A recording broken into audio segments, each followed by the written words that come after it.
you had a Yeah, question? yeah. If you can stand up, please, and say your name. My name's James Earle. It's a West Hampstead question. I'd like to turn the topic to transport. One of the big issues that we face in this area is transport. I'm pleased to see in your manifesto improving public transport infrastructure is a vital part of, well, all of London, but particularly for this area.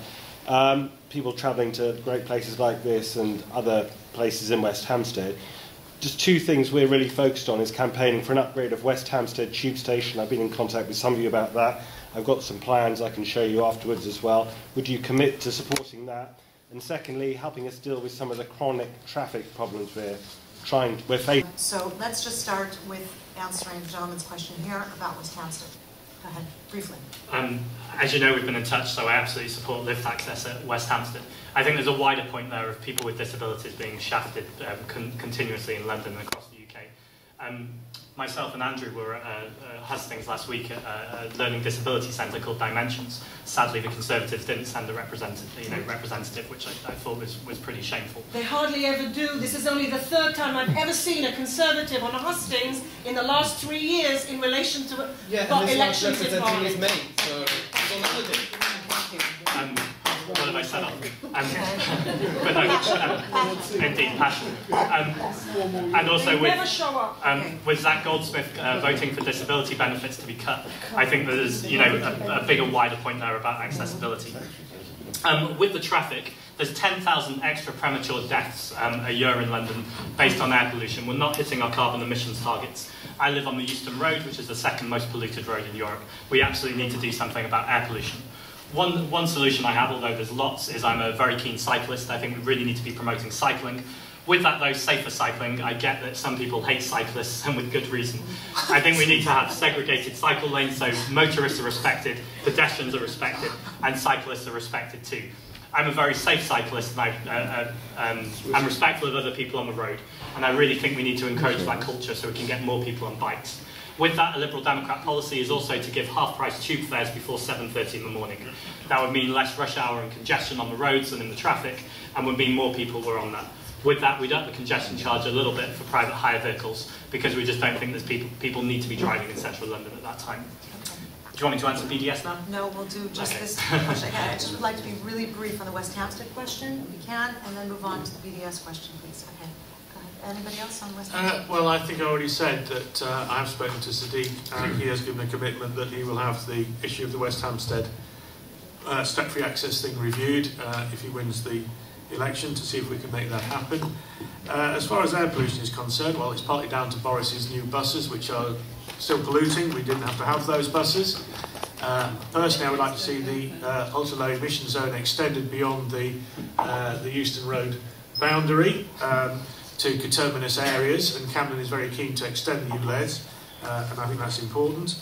I think on air pollution generally, I think it's very important we remain a member of the European Union, because we can't tackle air pollution as a nation on our own. It's an international problem, it's tackling internationally. And as far as cycling is concerned, I'm waiting for the question on CS11.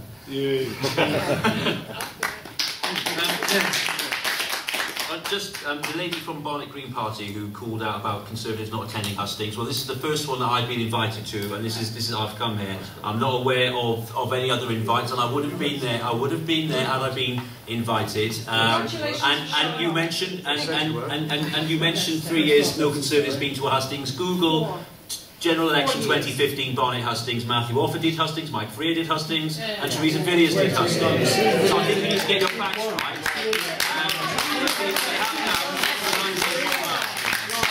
Anyway, transport.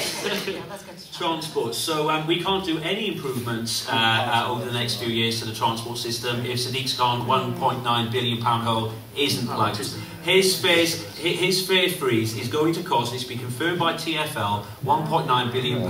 And basically, it's on a hymn and a prayer as to how he will plug that gap. Apparently something to do with revenue streams. And he has ducked and dived every single time to give us a line-by-line budget as to how he would plug that gap. So I'm afraid any improvements, particularly in West Hampstead or anywhere else, will not be funded. And what else will be at risk is the upgrade of the Jubilee and Northern lines, which are due in the 2020s. I would like to have a date for those, and for those to be brought forward. Again, that would be put at risk by that promise. So we do need Zack Goldsmith in to make sure that there is no black hole in the budget.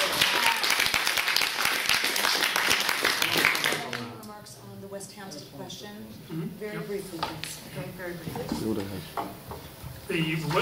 The West Hampstead question, chronic traffic, air pollution, these are all part of the same problem that we have with housing. As the city pumps its poor out to the periphery, the number of people having to commute is going up and it's overloading our transport network. We've got specific proposals to improve the access for cycling, which will alleviate some of the space, but you need to see these problems as a whole and see that housing and transport are deeply connected. Thank you.